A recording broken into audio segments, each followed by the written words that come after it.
Greetings and welcome to Leagues Behind, the vodcast for the Arena Gauntlet League that looks at tournaments we've already run, in this case, looking all the way back to the fall of 2022 and the advent of something that we fondly refer to as the Set Wars, a 3-week league that dominated our attention span in that rainy month of October. I'm your host, Christopher York, the founder of the AJL and a current tournament organizer. And with me today, the man, the myth, former member of the league committee, and lead designer, if we had titles for those things back then, of the Set Wars mechanics. So welcome, Caleb G. Thank you, Chris. It's good to be here again. Yeah. Last time we talked about your innovative design for Crimson Vow and how we turned the whole server into two warring families of vampires.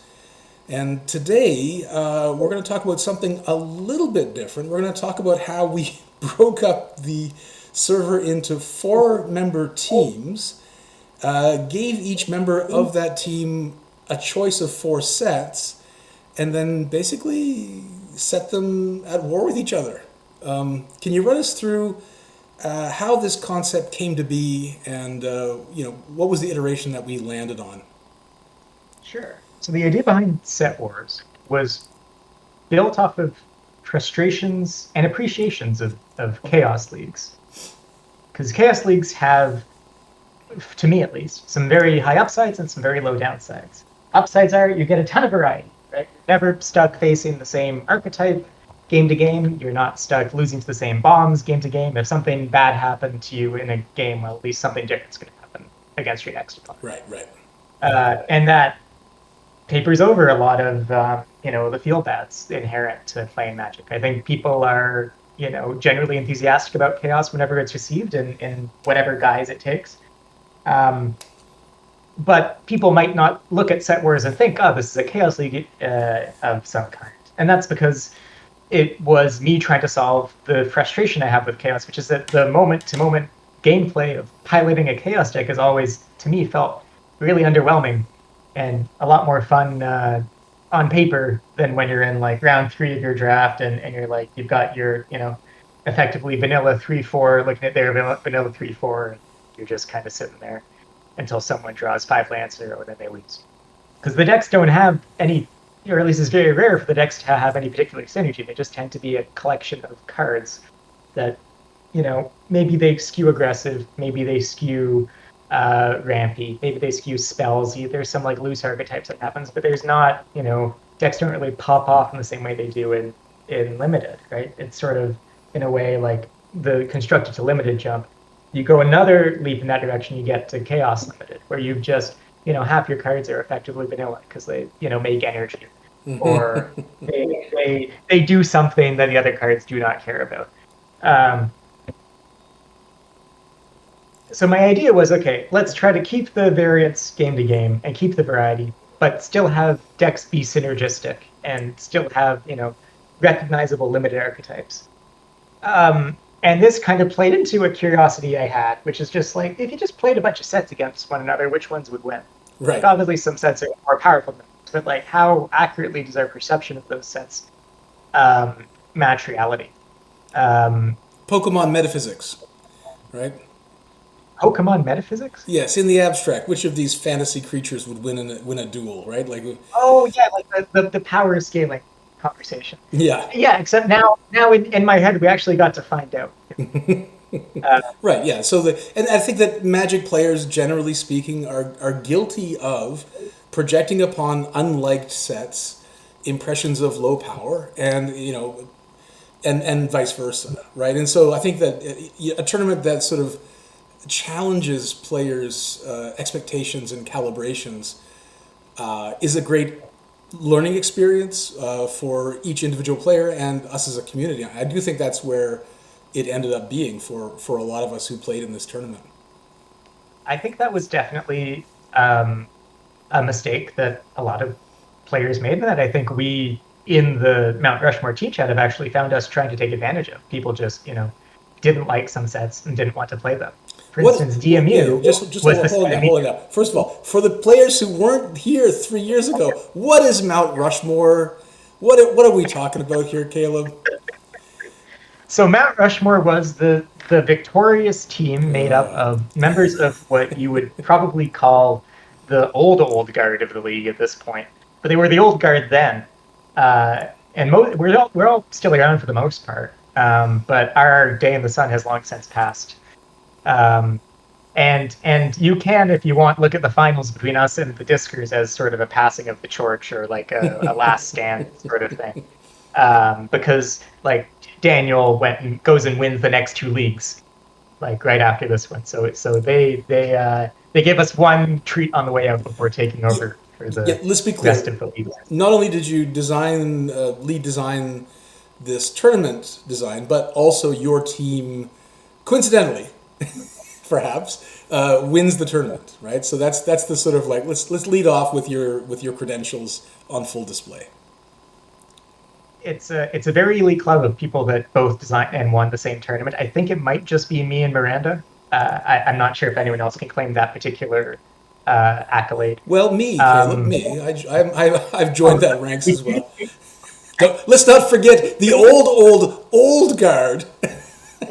You won. Oh. Why did that happen? You can't take Ikoria away from me. You cannot. You can't do it. Hang on. Chris, we're going to get to your participation in this league because I think the Salty Dons are the other iconic community story from this league, and we would do well to have them not be forgotten because they were truly, I think, the most entertaining spectator experience that we've ever put together. We never quite captured it. Let's wax nostalgic then, but first of all, let's talk about your team and the passing of the torch. That's where I let us off in this sort of sidebar. So Mount Rushmore was made up of me, Johnny, Jeremy Lergoif, and Maxime Tassiger, who between us, I think I forget exactly who put us together. I think I was the last ad. I think they were three and I was the fourth to join. Between us, we felt like we were the best four players on the server. That was probably not true, but it might have been true like a year before this league took place. And we came up with a bunch of suitably humble team names, I think, to consider. Rejected team names included the God Eternals, the 1992 U.S. Men's Olympic basketball team, which I think that's literally the dream team, right? I don't quite know my history. The Mutant Ninja Turtles, the Stat Patters, that was a suggestion. My God, the hubris on display is monumental. It's one of the Greek gods to descend from Mount Olympus and punish you directly for this hubris. The Fantastic Four was a suggestion. Johnny ended up coming up with the Mount Rushmore name.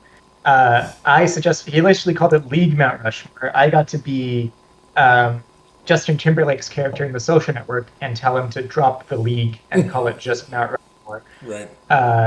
And so the name was born. And if we hadn't won, it would have been deeply embarrassing, right? Like that's what you're doing when you're setting yourself with one of these names, is you are calling your shot. So I'm really glad that we managed to win this one. I mean, it certainly is motivating, right? Because if you don't make it, you will be the butt of jokes for all of eternity, right?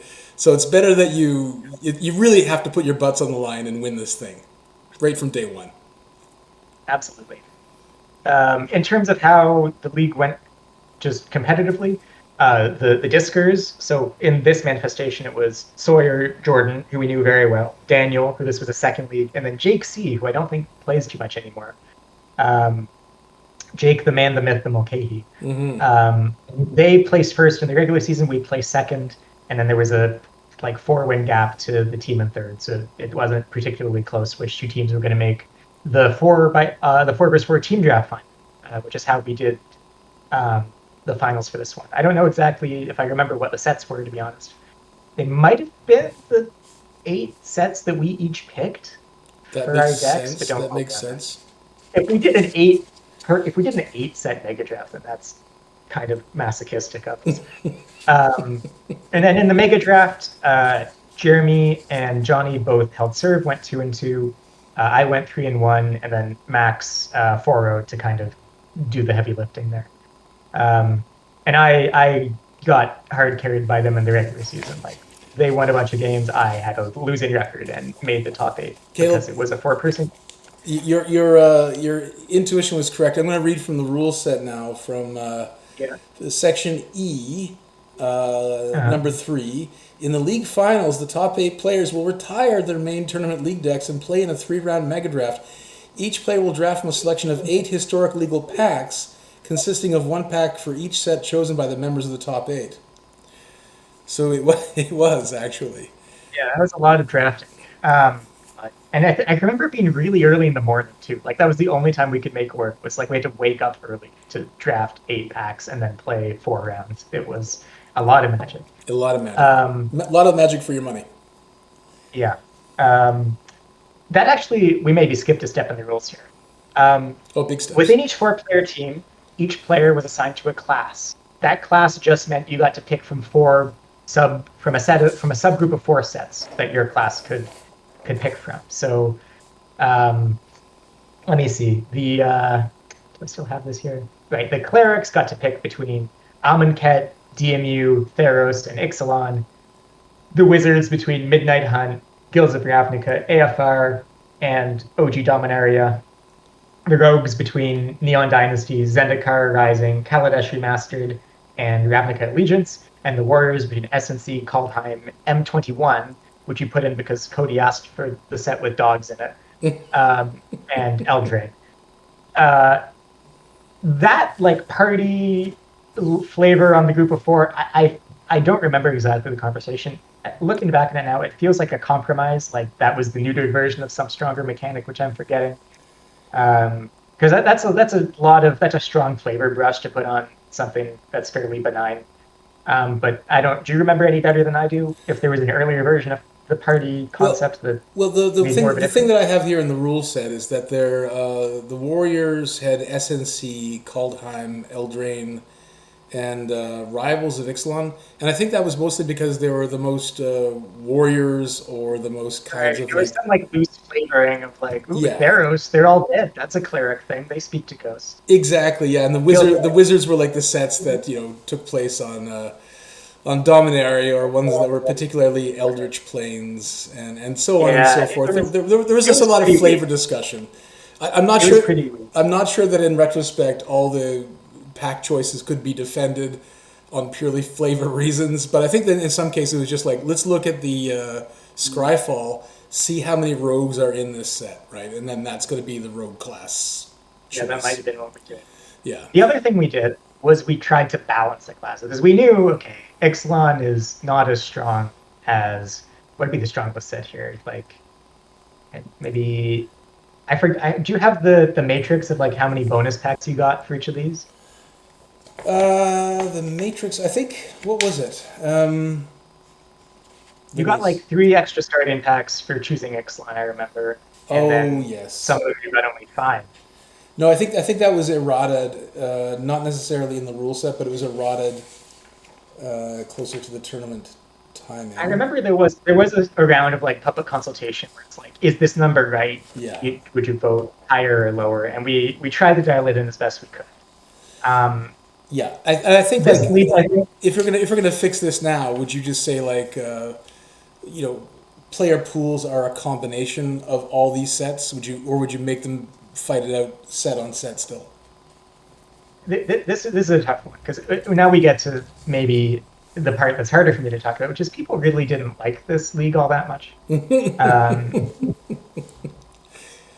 Well, I mean, those who liked it a lot, but those. Well, I mean, I like those who won it. I mean, I guess that we can defend big swings like this. This does not look like your ordinary Gauntlet League experience, really all that much, but it's a big swing in a certain direction. I think it's defensible, especially for the 3-week leagues, right? We can be a bit wackier. We can try things that are a bit more daring, and so we have to keep in mind that like even if you didn't like this, even if it wasn't your cup of tea, it was only 3 weeks of your time, a sort of amuse-bouche between larger sets and campaign leagues, right? it still hurts, right? Because I look at it on paper and I'm like, yes, this looks like fun. People will like this. And I got to remember, like, no, they really did not. And the reason people didn't like it is that even if you've got extra packs of Ixalan, right, your uncommons are weaker than some of the commons in like Midnight Hunt or Neon Dynasty or some of these well-performing sets. And no amount, and not only is like the amount of extra packs needed to balance that not enough, or we didn't allocate enough. But it just really sucked for people to feel like, not only was their pool bad, but it wasn't going to get any better. Because when you lose with Ixalan, you just keep opening more Ixalan, right? Like that's not, you're just compounding the problem. You don't have a way to adjust to try to respond to what your pool needs. You were just stuck on that Ixalan.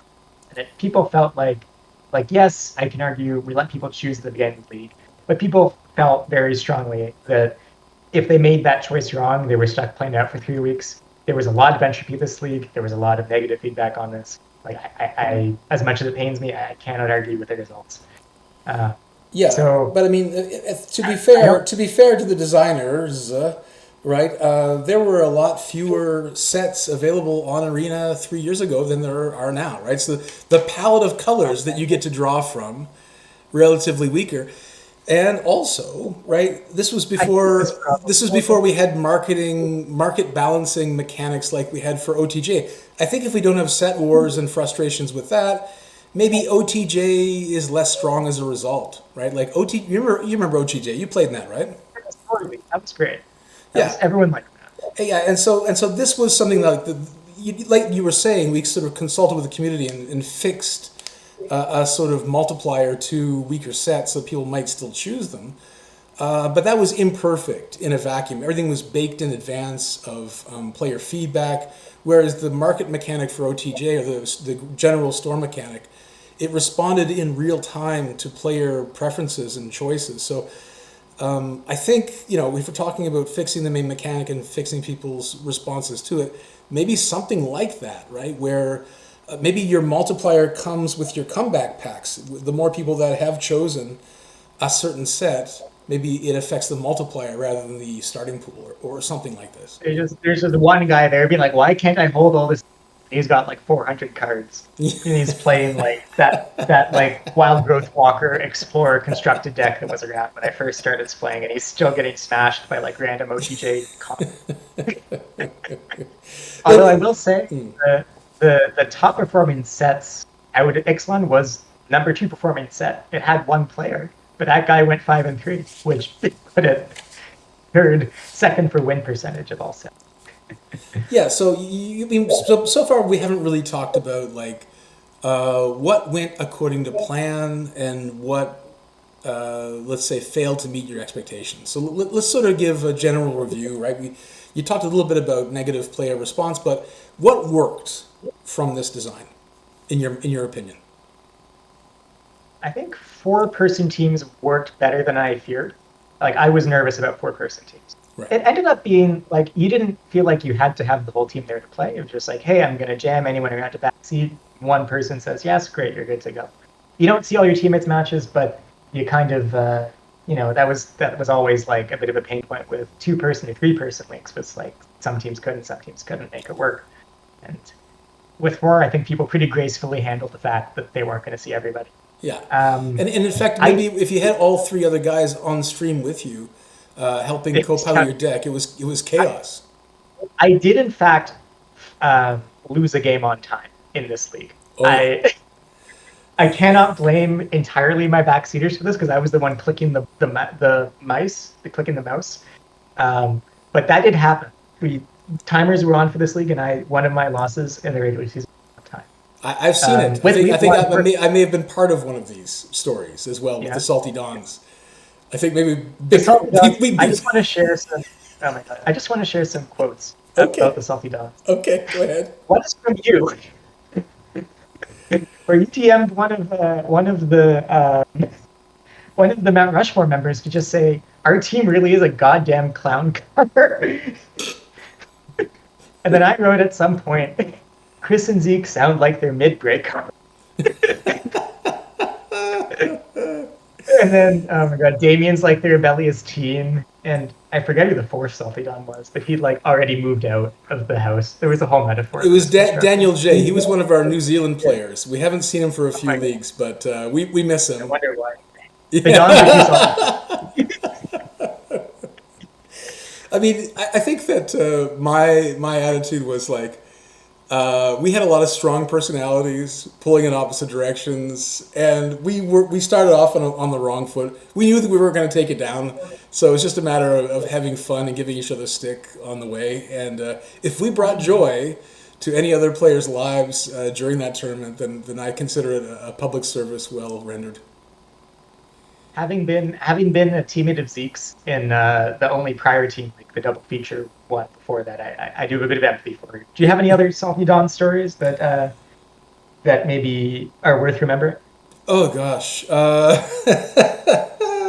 just remember some of the streams that people were sort of listening to. We would say things to each other, and our abuse of each other had become so normalized by the end of the league that we had no responses. But you hear people in the background cracking up or going, "Whoa!" like doing live reactions to the sticks that were being thrown. I was like, yeah, this is a completely dystopic and shambolic organization that we've thrown together here. So, I mean, but at the same time, it was fun, it was memorable, and like you say, the 4-player team thing actually makes up for some of the deficiencies of a partner league in that there's always a partner around, or at least there's usually a partner around. If you want to co-pilot, there's usually somebody hanging around online ready to help, and it takes a bit of the pressure off of your teammates when there's so many who are able to consult or give advice on a regular basis. So I think 4 is the biggest we've gone with teams so far. Hey Chris, did you know that the upcoming league, Edge of Eternities, has 6-person spaceships? Yes, I did. I heard about that. But this is not really a team in the sense that it wasn't Set Wars where your records get added to each other. Like these are, let's say, more loose affiliations where you can't help each other with gameplay, and where there's some interest in helping each other because the more that you're able to win and successfully explore, the greater the chances that you get rare bonuses. But you're not taught like this. The success or failure of your league journey really comes down to you as an individual still. So it's a bit of a hybrid mechanic between teams and factions. It's somewhere sitting exactly in the middle. Gotcha.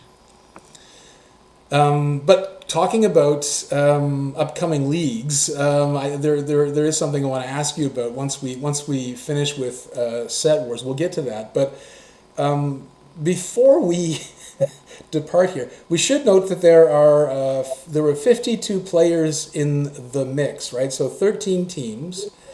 Relatively small league by today's standards, right? We already have 250 in the tank for the upcoming Edge of Eternity, yeah. So one-fifth the size. But now, bear in mind the sort of stage of development that we're in as a server at the time. It's fairly primitive, fairly prehistoric. But also, this is a 3-week league, which also historically have smaller numbers, right? I think that when I was talking about the previous league, Dominaria United, we had 92, right? So roughly double a 3-week league in any case. It was an intimate little party, and I think that it was popular enough that if I'm not mistaken, you can correct me, Caleb, if I'm wrong, there have been other Set Wars side events that have been set up since this. I'm not sure if I could... I'm not sure if that's true. There have been, I there was something that called itself Set Wars. I'm not sure it was Set Wars in this. There was Johnny's option draft idea. I think it might be what you're thinking. There have been a lot of side events that have come. There's set options. There was the floor as well. The floor is a Set Wars. It kind of is, right? And I'm still waiting for the floor number 2. I really. He signed up like 8 months ago. Where the hell is that doing? Well, being a lawyer, Adam basically immediately put. It was so popular, he immediately put out a call for season 2. I put my name in the hat, but God knows when this thing's going to get. Well, I did the same with Zombie League. Someone else has taken that banner and kept running with it, so I'm happy that. So maybe someone will do the same with the floor someday. and we'll Well, get Floor season 2. if you listen I to can't our believe I sister podcast, Hunt the Week, Adam excuses the lapse between floors on his runaway success. I think this is a direct quote. Runaway successes in the last few leagues. God, what a humble guy, you know. No excuse is what I say. Um, So look, let's go back to the set wars. In the set wars, how yeah. would you fix this if you're doing it today? Given that it had its fans, it has its stories, it has its place in league history, but maybe not optimized in terms of its design. If you're going to run it again today, Set Wars 2, hit me with the pitch. How do you fix it? There's kind of two directions you can go. One is you can weaken the single set constraint and let people at least choose offset punishment packs. So if they feel like they have gotten like a bad deal with the set they've picked or been assigned, they can at least try to navigate their way out of it. They still feel like they have something to look forward to. And the other way would be lean into it further, like go not just, I don't know, Ixalan packs, but like maybe the Ixalan packs have like 5 errors or something. Just like Ooh. whatever the hell it takes to make it work, right? Like take the light touch didn't work, so you try taking the glass. I think those are the two paths you can go down. Well, you remember, like, my concern originally with putting in our own bonus sheets or making our own sets on Cube Cobra or whatever. It raises the curation problem, which is like, how can we expect a volunteer league committee to put together a perfectly curated set when WotC itself, with all of its vast resources of Hasbro, is unable to come up with balanced sets and balanced mechanics. And I think the same problem might haunt our fixes of packs. Like, let's say we went back and we redesigned the packs Final Fantasy League style, right? And we say, okay, well, the way we fix a packs of Ixalan is we put 5 rare slots in it. That's how we fix Ixalan. How can we be sure that we've arrived at the right number, right? How can we defend these kinds of choices to the player base without sounding ad hoc or arbitrary? Yeah, you're right. Something like the store where it adjusts dynamically is Right. potentially a path forward. Right. So Yeah, like Final I, Fantasy packs that are changeable based on real time feedback, like the the more OTJ the General other Store. Final Fantasy players use, that probably doesn't feel great either, unfortunately. Hmm. I don't So, know, like I still think there's something here. People seem to think that the juice isn't necessarily worth the squeeze, so I don't know. It's not one I particularly. If I were maybe the way to fix that word is to smuggle it somewhere. That's the idea. to smuggle in some what? Sorry. Smuggle it in somewhere else and Your mic's breaking up just a little bit. smuggle it in somewhere else, and maybe people won't notice they're playing set. I think that might be hard to do, and if you did, you'd probably fail in one of your design objectives, right? I think you want people to know they're playing Set Wars, don't you? Only if they're gonna like it. All right. Well, the other reason that I asked you here today is to sort of pre-pitch another 3-week league idea that comes at things from a different axis. So, of course, this is still being considered by the league committee. It's by no means binding or incumbent upon us to run this, but I think as a sort of way to grease the wheels to future acceptance of these concepts, I'd ask you to tell us what's been going on in the back of your mind regarding possible 3-week leagues of the future, Caleb. Yeah, so after Set Wars, I designed a lot of the next leagues, right? I designed Brothers War, a good chunk of All We Won, and then Shadows of Innistrad. Then I retired, and I didn't design anything since then. You're gonna need to get other guests on for those, because I feel like I got tired of my voice, I think. But something brought me back, which was the map mechanic from the Space League. Oh, So I asked in the league committee chat, I was like, hey, what else is out there on the, because I know there's planets, but like, what else is out there? And Latu was like, what else do you think should be out there? And I was like, oh, that's such a good question. It's like wormholes and treasure and like little dilemmas. Like, you ever play Stellaris? the early game of Stellaris, you send out your science ships to scout space, and they find planet stuff on them, and they sit there and scan. You get a dilemma. You get an option. It's like either lose some resources, term game, maybe get an artifact that has no immediate use but might pay off later down the road. And that's really the most interesting part of playing Stellaris. The first hour of every game, because that bit they really did nail. It's a great little exploration, discovery, treasure finding thing. Right. So from there, I got the idea of structuring a league around those sort of events, where on every loss you get a scripted event, and on every win you get a random event. The scripted events would have, choices and long-term consequences, and would generally also impact the pack you receive for that loss. The random events that you got on wins would arrive, would be sort of existing in isolation, would have sort of minor impacts, like maybe they modify the next pack that you receive, they add a card to it or something, or maybe they give you some resource that you can use for the major events or other minor events, those sorts of things. With the idea being that it kind of ends up feeling like R.L. Stein's Goosebumps books. So I've called it provisionally Choose Your Own Adventure. And there's a lot of detail and a lot of writing to be done if people want to go down that road, but that's the skeleton of the idea.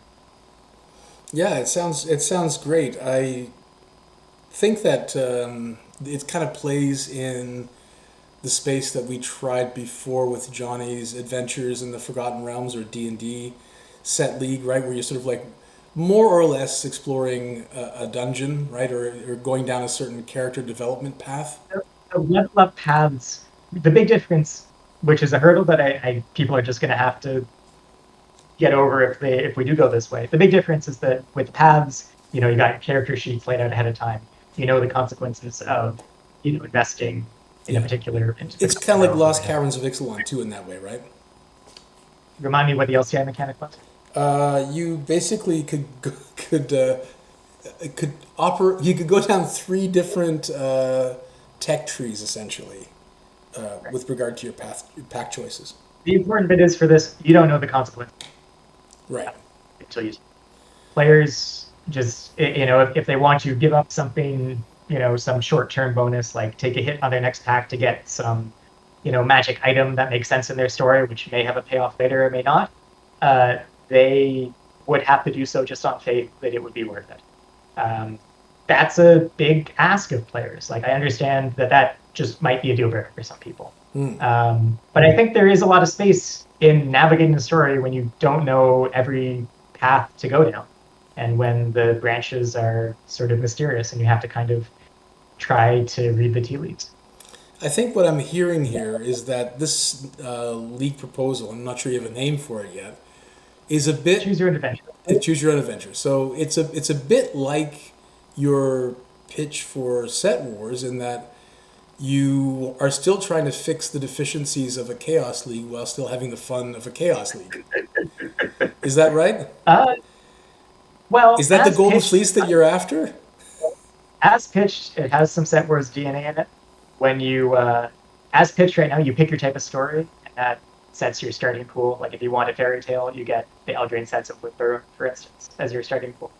But that's not particularly core to the league. You could layer this on top of, straight, not pure chaos where every pack is totally random, but where you get random packs in your starting pool, and then the stories get a little bit more schizophrenic because you are maybe jumping from appeasing the demands of Egyptian to get an Amonkhet pack to bargaining with a witch to get a Wilds of Eldraine pack, right? So you would sacrifice tonal consistency if you wanted to have the chaos experience, which I'm not really against. That's a direction it could go based on feedback. I kind of just want the big one is just you got to trust that you're not going to know the consequences of the choices you're making when you make them. You're going to have to try and operate in the dark to some degree, or you're going to try and have to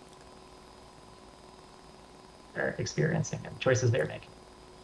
Okay, I'm also getting some plane chase flavor or plane chase DNA in here too. Sure.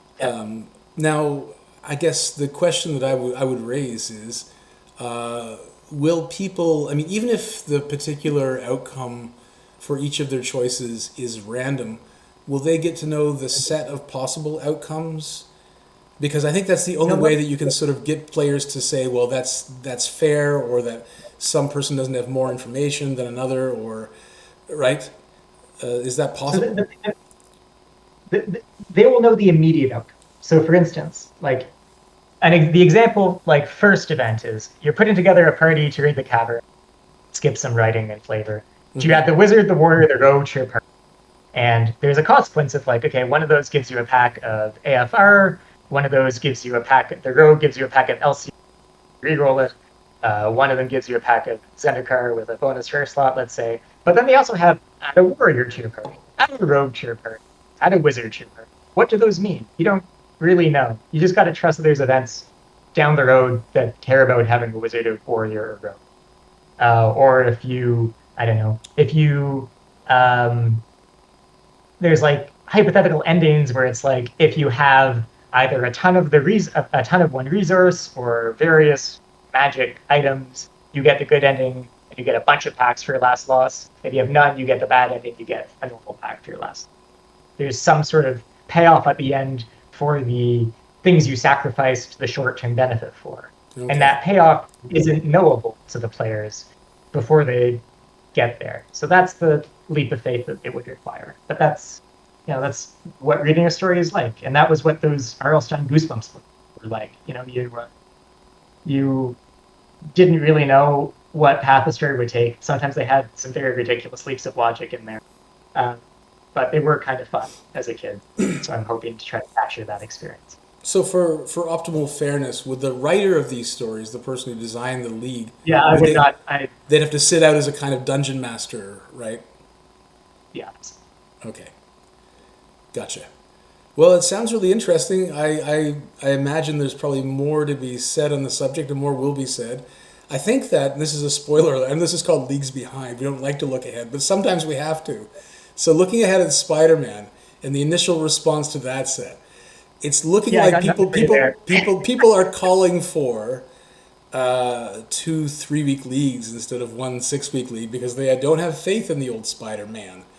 So that this could come around sooner than we think, right? Where we need to have a very compelling 3-week league pitch in the tank, ready to go. So I'm just letting you know and letting our viewership know that if they have their own ideas about how things should go, or if they want to help out with Spider-Man,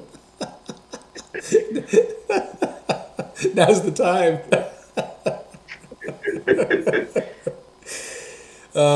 Maybe I can fill your cup a little bit more here, Caleb, and Okay. be a little loose-lipped about this. Right now, we're looking at a heroes versus villains mechanic, a bit like your old Crimson Vow, splitting the server between two factions kind of idea. So I don't know if that gets you excited or apprehensive, given. That's a good hook. That's a good hook. I like that. Yeah. That's all I can say for now. And I think that's all we have to say about Set Wars as a league. Is there any final thoughts you'd like to give us or share? I'm out on all of it. All right, Caleb. Thank you for your time, both in discussing the leagues behind Set Wars and the Choose Your Own Adventure pitch that's currently being considered by the league committee. Really appreciate it. And I guess for the next few episodes, we'll be exploring mostly your league designs, your hot streak before your retirement. You retired when you're on top of your game. I would not claim this is the best era of the league, but it's definitely the most Caleb era of the league. So it has that going. All right, man. Thanks again, and talk soon. Bye for now. Bye.